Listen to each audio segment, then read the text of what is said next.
Our forefathers made very clear that our democracy would only survive if there were individuals who were willing to give something back to this country, to be able to dedicate themselves to what this democracy and our freedom are all about. And the fact that there are young men and women who are willing to make that kind of sacrifice, to give something back to this country, is what makes America strong. God bless you and God bless the Marines.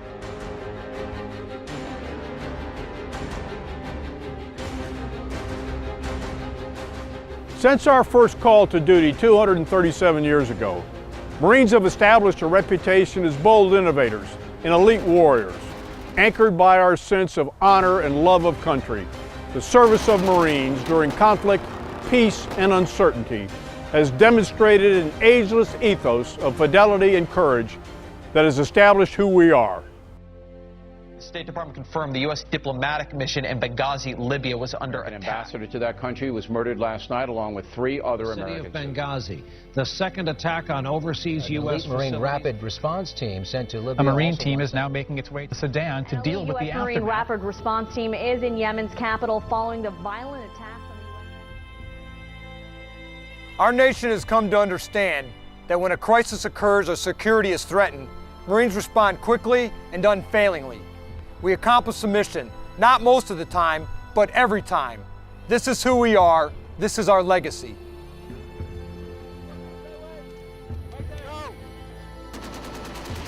Responding to crisis with the same tenacity of today's United States Marines, the leathernecks of our greatest generation answered the clarion call 70 years ago. Exactly 8 months after the attack on Pearl Harbor, more than 19,000 Marines and sailors landed on the Japanese-held southern Solomon Islands. The ensuing battle for Guadalcanal would begin a hard-fought and epic 6-month campaign that would mark a turning point in the Second World War. Guadalcanal was probably one of the most important battles to really occur during World War II. It was the very first ground offensive that was going to be conducted against the Imperial Empire of Japan. The most important thing about Guadalcanal was it really did turn back the tide. Naval parity against the Japanese had been achieved at the pivotal battles of Coral Sea and at Midway. At the time the battle for Guadalcanal and Tulagi began, Japanese forces in the Pacific remained strong, capable, and confident of victory. At the same time, U.S. forces were still in a vulnerable state, having suffered tremendous casualties in the 8 months since Pearl Harbor.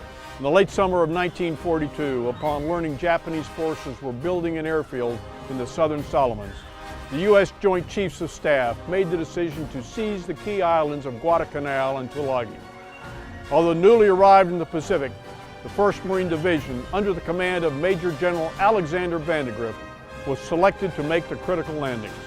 Henderson Field was essential.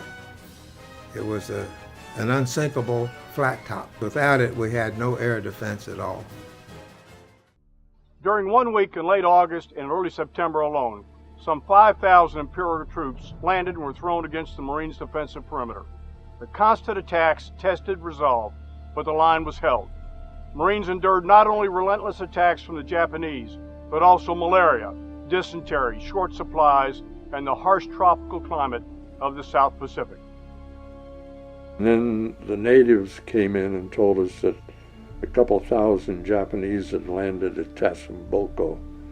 Edson asked permission to go, and we destroyed Kawaguchi, destroyed his rear echelon. We captured his heavy weapons, and we captured all of his food stuff. We were ordered back to amphibious area where Vandegrift had his headquarters. Edson wanted to stay and tackle the tail end of Kawaguchi's brigade that was headed up toward Henderson Field.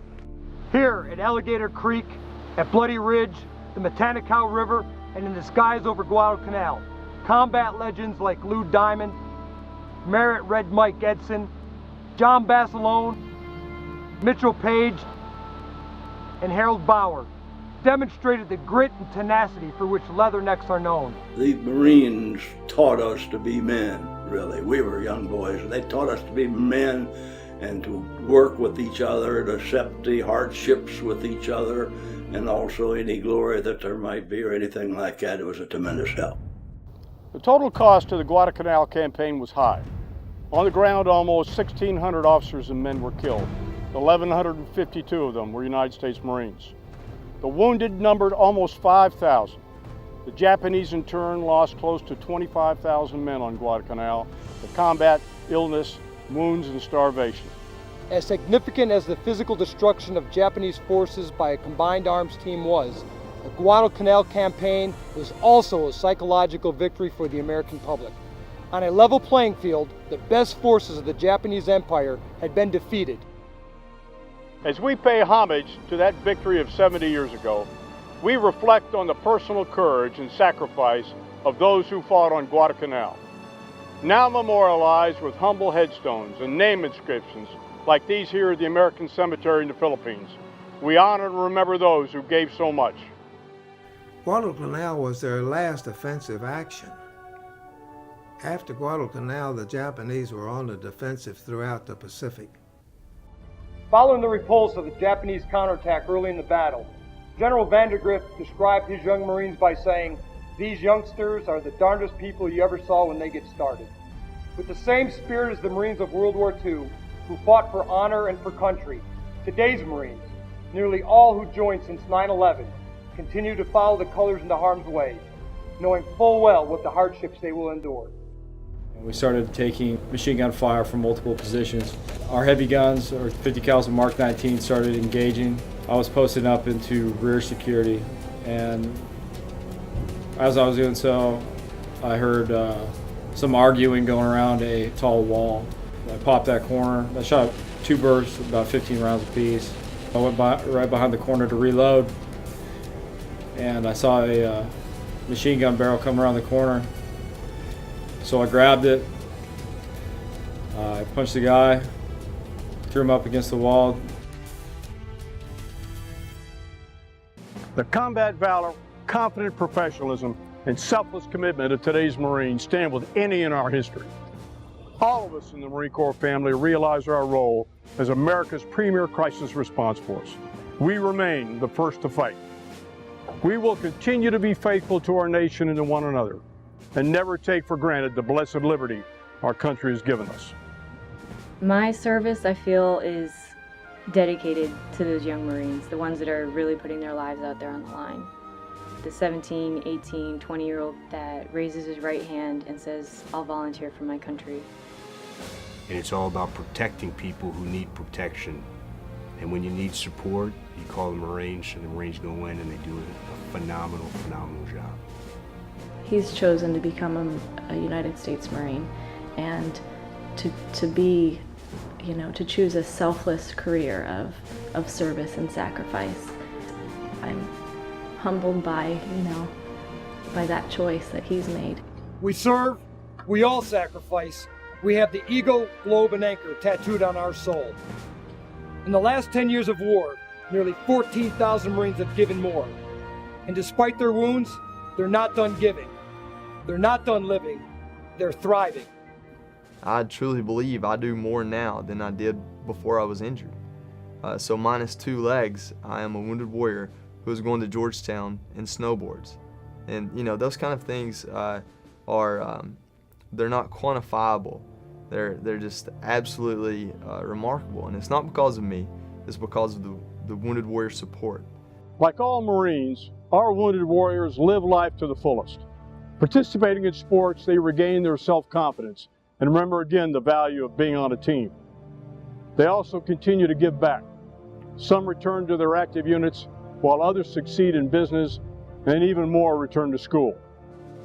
Regardless of hardships resulting from their wounds, these warriors demonstrate some of the purest qualities of Marine selflessness. I believe every Marine from boot camp gets taught that you don't represent yourself anymore. You represent your country, you represent the Marine Corps, and you represent, most importantly, the ideals that the Marine Corps puts first. Just remember that there's no limitations to what you can do. Those guys at Walter Reed are proving that every day. For the rest of the Marine Corps, just remember that those guys are still your brothers, and they're out there still fighting the fight every day. As we celebrate this year's birthday, take time to reflect on all our Corps has accomplished. Remember those who fought on Guadalcanal. Honor the sacrifice of our many brothers and sisters, and remember those that have gone before. Continue to do great deeds and endure. I'm proud to protect my country and to serve in the footsteps of those men and women who have served before me. I'm forever grateful for those who have given the ultimate sacrifice and for those men and women who still continue to sacrifice.